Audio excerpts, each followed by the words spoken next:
Welcome to the Mama Time podcast, where we dive into all things wellness to support and empower you on your journey through pregnancy and motherhood. I'm Charlotte, your host, a proud mama of 3 and a pre- and postnatal yoga teacher. My mission is simple: to help mothers like you feel your best. In this podcast, I'll share practical tools, heartfelt stories, and nurturing practices to help you reconnect with yourself through the ever-changing seasons of motherhood. Because while you're busy caring for everyone else, I'm here to remind you of something so important.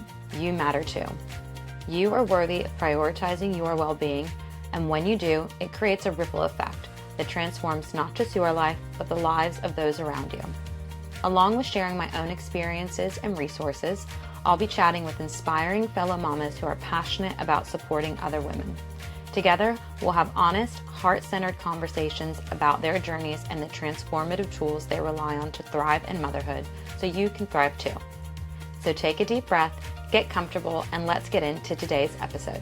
Are you ready?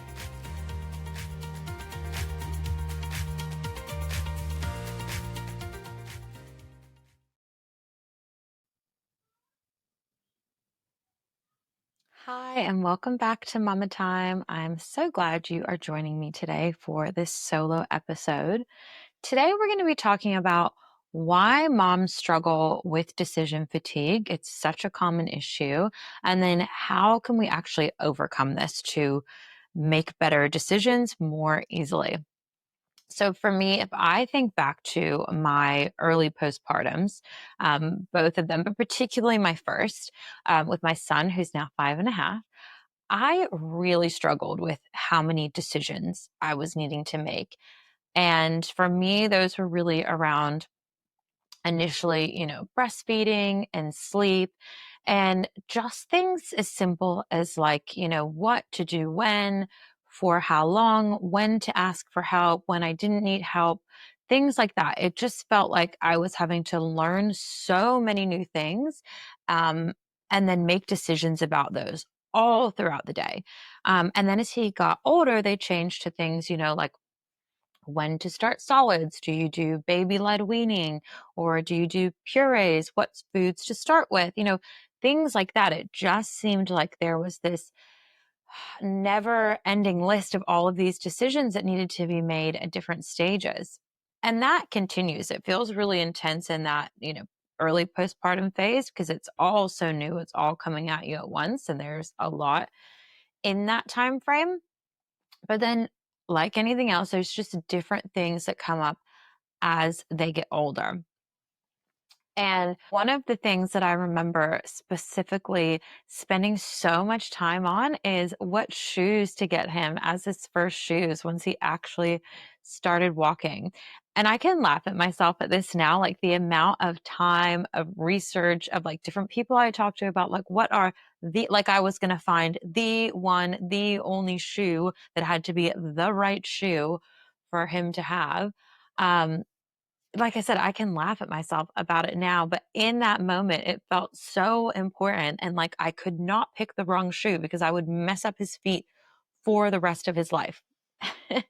And it's so easy to just get stuck in spirals on things like that.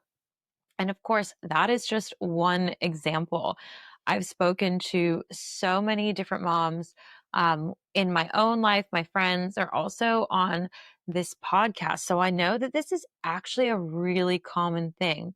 So I want to talk about why this decision fatigue, why making decisions can feel so difficult in motherhood.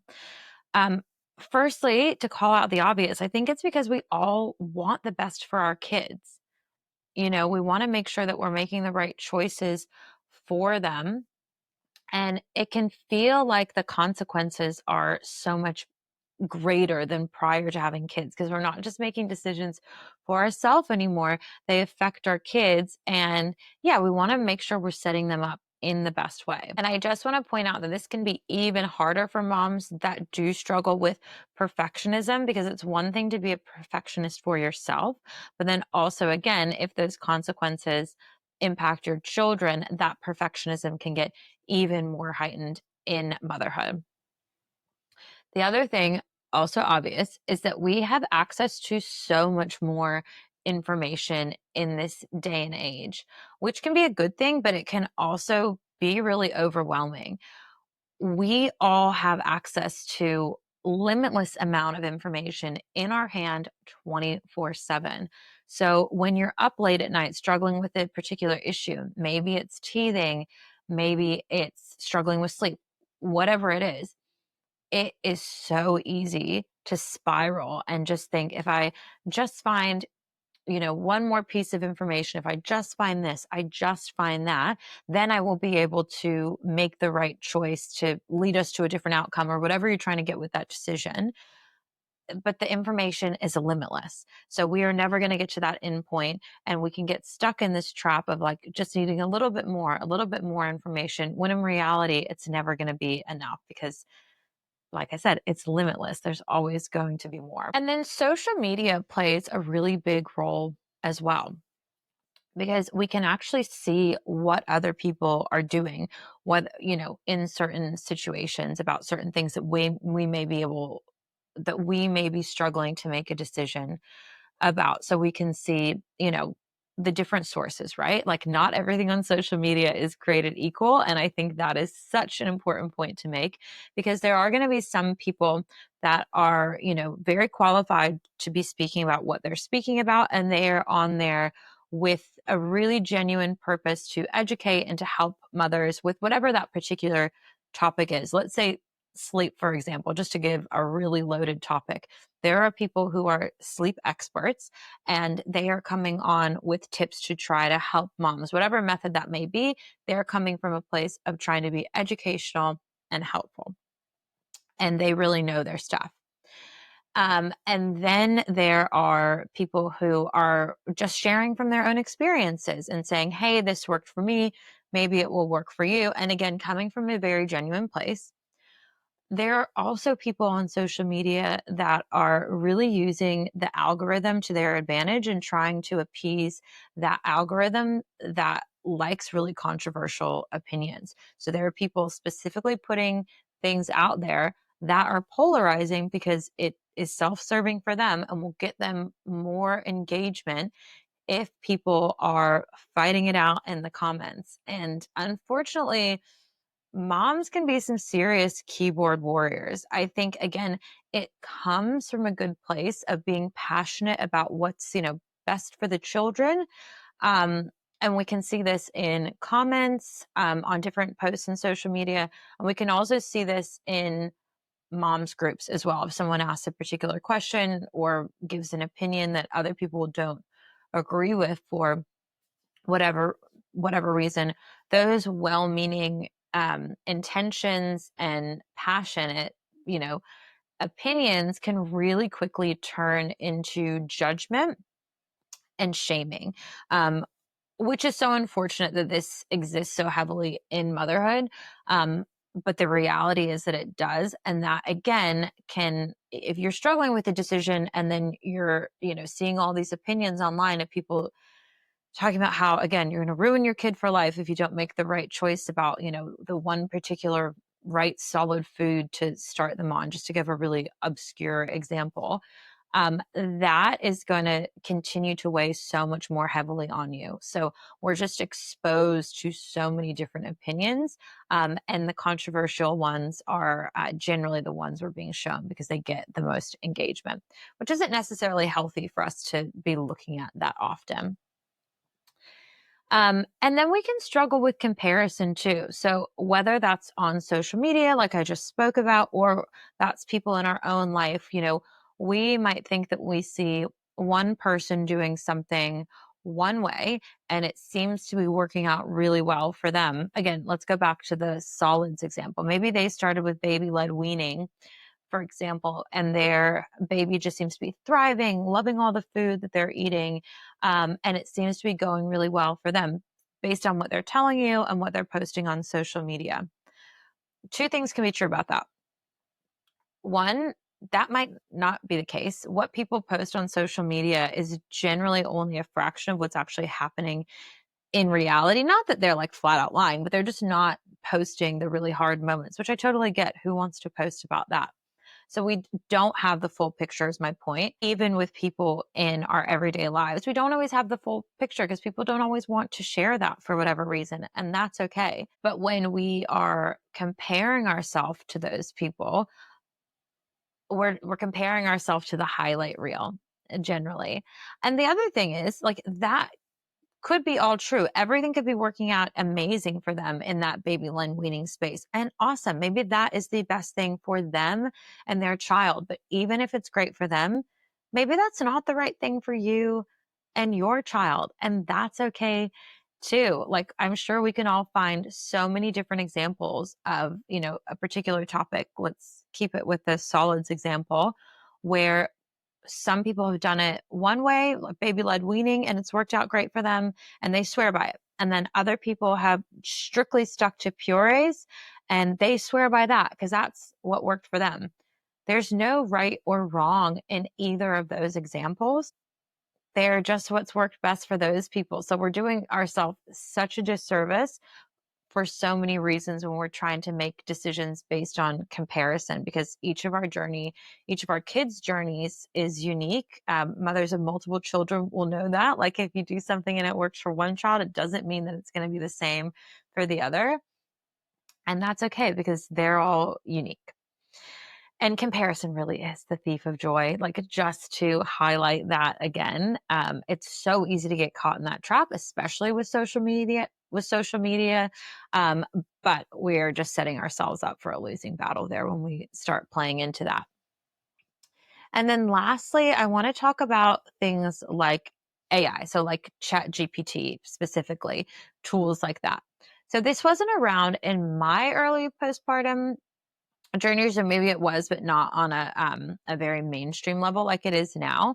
So my youngest is 2.5, and I don't think I even knew about Chat GPT then. It probably was around, and I just wasn't aware of it.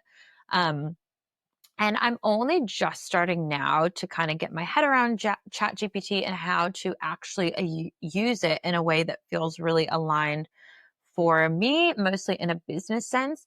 Um, so I just want to preface this by saying I'm not against these tools at all. I know some people have really strong opinions. I think it's just a tool, and it all comes down to how you use it. Um, but I think where we run into dangerous territory is when we start trying to outsource our decisions to tools like that, because it can give you information, and that's really it is. It's just a source of information. It can chop and change things in a certain way, but you cannot outsource your decision making to anything or anyone else. And that's actually one of the themes I've noticed in this podcast by speaking to my guests is that so many of them have spoken about trusting your intuition in pregnancy, in birth, in motherhood, and just how important that is. But that's hard to do when we are letting so many external forces impact our decisions and then give us that feeling of information overload and overwhelm that you can't even find your intuition within all that. But as I mentioned, you can always find your way back to that. So that's what I want to spend the second part of this episode talking about is how you actually find your way back to that. So it's all about coming back to that mind body connection and finding practices that help you come back to that. So if you've listened to pretty much any of my solo episodes, you probably would have heard me speak about the importance of mindfulness practices. And it's similar in this case as well. How do we come back to that mind body connection? Well, we make time for practices that help us come back to the body. So, a couple examples of those would be guided meditations that are focused on grounding. So, coming back into the physical body, away from all the chatter in the mind, and really focusing on your body, being present in that. So, grounding is a great way to do that. Body awareness, body scans, and breath focused guided meditations as well can really help you go into that. Another way is through calming breath practices. So, breath practices that are a little bit slower. So, again, they bring you back into your body and away from the busy mind. but they help you feel calm in the body. They help you feel relaxed and de-stressed. And focusing on your breath, doing a specific breath technique is going to shift your focus to the breath and only on the breath while you're performing that, and just make you more aware of your breath. Number one, so that you can notice your breath when it changes. And then two, how to bring your breath back to a calming space using that breath work as a calming tool when you need to feel de-stressed. So that is kind of a twofold one as well. And the other way is mindful movement. So generally a more slow, a more gentle movement practice where you're really focusing on that mind body connection. Bonus points if you're focusing on the breath and the movement together, but you're slowing down and being very present in your body for whatever sort of movement that you're doing. So, gentle stretching is a good one, a gentle yoga practice, even a mindful walk where you're not distracting yourself with things like a podcast or music or talking to someone on the phone, but you're just being really present in what you're actually doing, whether it's that, the walk, the way you're moving your feet on the ground. You can do this with different activities as well, but walking is such a simple, easily accessible example, but you're just focusing on the task at hand.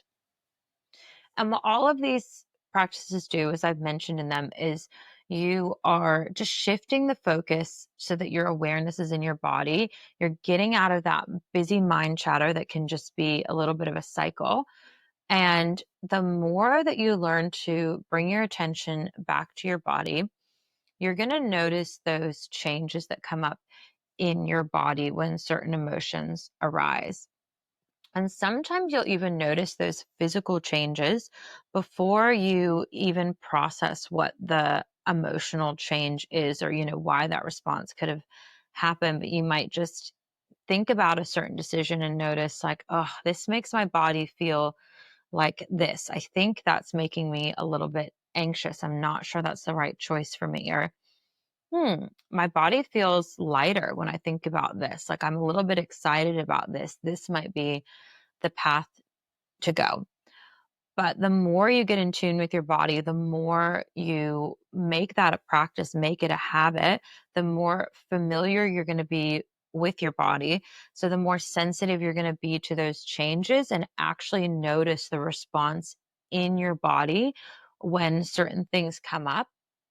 And it just helps you listen to your body a little bit more. So you're taking information internally and noticing how it feels within you rather than trying to make sense of all the external noise and information that you're taking in day to day, because there's just so much that we're exposed to. And it's really important to learn the difference of what's coming within you and what's influencing you from other areas of life. And this isn't to say that the only person that you should look to make a decision is yourself. I think there's so much value, especially in areas you might not be an expert in, which for me is a lot of them. Um, I'm not saying you make all of those decisions on your own, but what it can help you do is be more discerning with the sources that you allow to influence you, the people that you choose to consult with to make different decisions, so that you're not just letting anyone and anything influence you. You're really clear on the sources and the people that you trust, and you can just kind of let the other opinions go. And that's perfectly fine. Another point that I want to make before we close out this episode is that if you're someone who's really into human design, like I am, it's if you don't know what I'm talking about, go back and listen to my episode with Sam McCoy all about human design for mothers. It's such an interesting modality.